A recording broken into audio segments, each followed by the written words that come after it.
Bagaimana pandangan orang dahulu, Melayu dahulu tentang sastra? Kita sebenarnya tak ada istilah. Okay. Tak ada istilah. Yang kita ada pada kita ambil sastra. Sastra daripada Sanskrit. Maknanya Majapahit dah ada.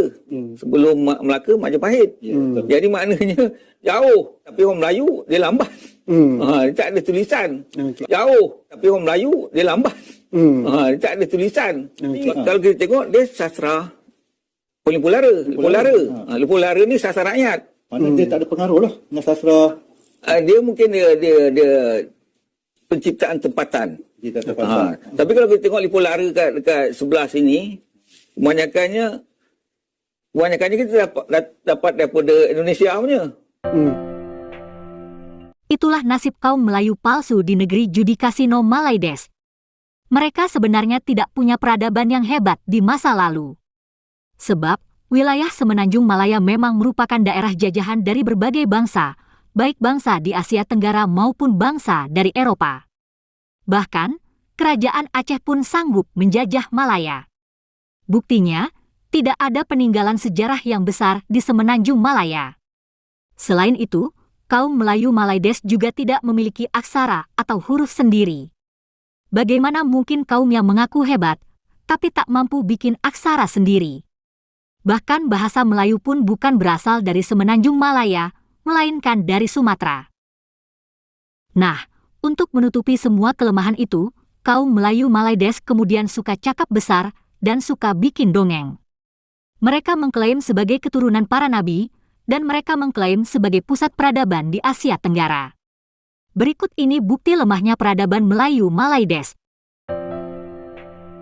Bagaimana pandangan orang dahulu, Melayu dahulu tentang sastra? Kita sebenarnya tak ada istilah. Tak ada istilah. Yang kita ada pada kita ambil sastra. Sastra daripada Sanskrit. Sastra tu apa? Alat. Lepas tu apa dia punya sastra tu ya satu yang apa, yang benda yang baik ke apa benda kait dengan tu kan, su tu indah boleh tu jadi kesusastraan. Tapi kalau ikut Islam kita ada pusuratan saja. Pusuratan saja kan. Kalau Melayunya apa, prinsipal karangan saja. Dia tak ada istilah tu, tapi kita boleh apa sesuaikan dengan sastra tu.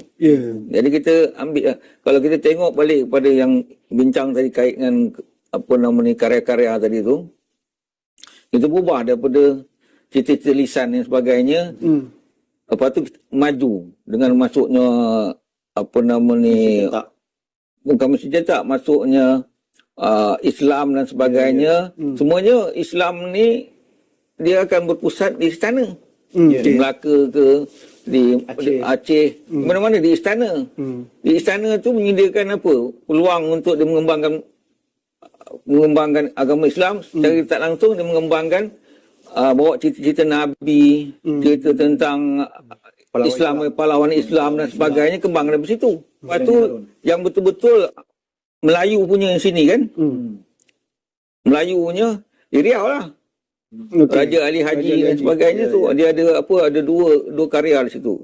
Satu Tamarat Al-Muhimah. Pendek saja, simple saja. Kita tahu sebab dalam abad ke-7 rekod mengatakan bahawa di situlah mula wujudnya sebuah kerajaan Sriwijaya. Betul. Yang automatik mempengaruhi juga perkembangan Kesultanan Melayu Melaka. Iaitu Sriwijaya kita tahu di di Palembang, Sumatera.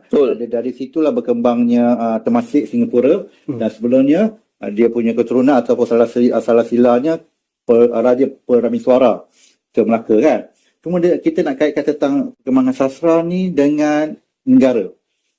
Kalau kita tengok pada abad ke-7, kita 600 tahun masih, telah wujudnya Kerajaan Sriwijaya. Di sini juga adanya catatan dan juga tulisan-tulisan, masuk batu bersurat semua kan, dalam tulisan Palawa, Pencung dan sebagainya. Tapi kita tahu pada waktu tu sistem sastra masih lagi tidak bertulis. Masih lagi lisan. Dan doktor juga salah seorang daripada pengkaji sastra lisan, mungkin boleh kaitkan tentang perkembangan pantun, syair, dan akhir sekali tentang cerita lisan Lipo Lara tu.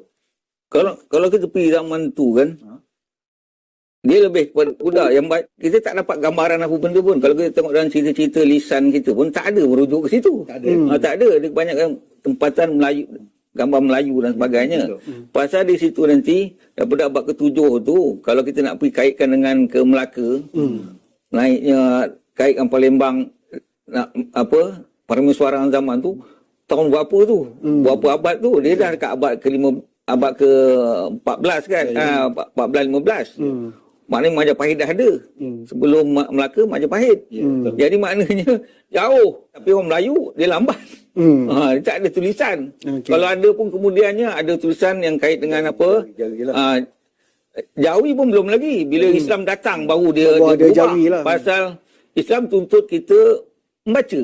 Pasal nak kena baca Al-Quran je. Kita tak langsung dia, apa namanya, budaya Arab itu diterapkan kepada orang Melayu. Lepas tu pandainya orang Melayu ni ke membalik ke di situ, ditimbulkan 6 huruf tu kan, untuk sesuaikan dengan lidah Melayu. Lidah Melayu. Baru boleh menulis. Okey. Baru startnya. Tapi sebelum tu dah ada tulisan Melayu dah. Palawa ke Rencong dan sebagainya. Rencong ni lebih kepada belah Bugis.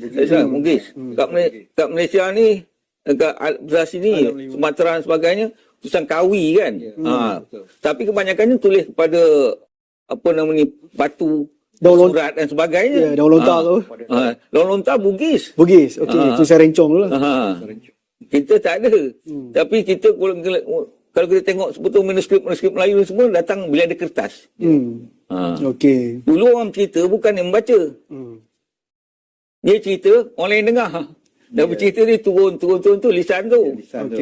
Jadi bila kita dah kukuh dah dapat dengan itu, bila Islam datang, orang Melayu mula apa nama ni, mengaji, boleh mengaji dan sebagainya, dia bawa kitab-kitab Arab, ajar. Lepas tu diwujudkan dengan huruf dan sebagainya, itu diterima. Masa tu doktor, masa zaman Pak Alihan tu, kita ada macam boleh kata dua perkara lah. Maksudnya karya sastra yang berlega di kalangan istana lah. Sebab istana ada pasal kelebihan. Pusat dia semua istana. Pusat penulisan tu Pak Dia istana lah. Yang mengarang pun boleh kata orang istana yang rapat dengan itu sultan. Itu pasal penjaga dekat situ. Okey. Tapi menarik doktor, maknanya banyak karya kita macam Mahabharata, Sri Rama tu memang bila pedagang-pedagang daripada India dia berdagang tanah Melayu, mana hikayat tu juga dibawa bersama-sama. Pasal semua orang mengenai Hindu masa tu. Jadi dia hafal lah. Jadi semua pergi kat istana. Maknanya kalau doktor tak tanya, kalau macam hikayat Mana Dewa, Mana Daiman, Orang Sulung Merah Muda, adakah itu cerita lisan asli orang Melayu ataupun sebenarnya ada pengaruh daripada Malen Dewa, Malen Daiman ni kalau kita tengok dia sastra Lipu Lara ni sastra rakyat. Mana dia tak ada pengaruh lah dengan sastra. Dia mungkin dia penciptaan tempatan. Tapi kalau kita tengok Lipu Lara dekat sebelah sini, kebanyakannya kita dapat daripada Indonesia punya. Pasal dulu mana ada apa sepadan antara wilayah sebelah atas ni. Dulu Nusantara macam tu. Kalau kita tengok balik yang mengumpul cerita-cerita Lipu Lara ni sebenarnya Winston. Winston masa tu jadi officer dekat Negeri Sembilan. Dia pergi kejar ke Perak. Dia jumpa siapa nama tu? Pawang Ana tu. Pawang Ana tu. Dia ada di sebelah Malim Menawar dan sebagainya kawasan tu. Kalau kita tengok tu. Lepas tu dia bawa penulis. Siapa penulisnya? Saya lupa nama. Muhammad apa entah. Yahya, ya betul. Yahya apa nama tu kan? Dia yang salin tu. Jadi cerita tu daripada satu sumber. Pawang Ana tu. Jadi cerita tu semua datang daripada sebelah Medan, belah Sumatera, belah sini. Sebab Siak tu. Sebab kita tahu Pawana sebenarnya dia adalah daripada Sumatera. Itulah bukti miskinnya peradaban Melayu Malaides. Terima kasih sudah menonton sajian kami.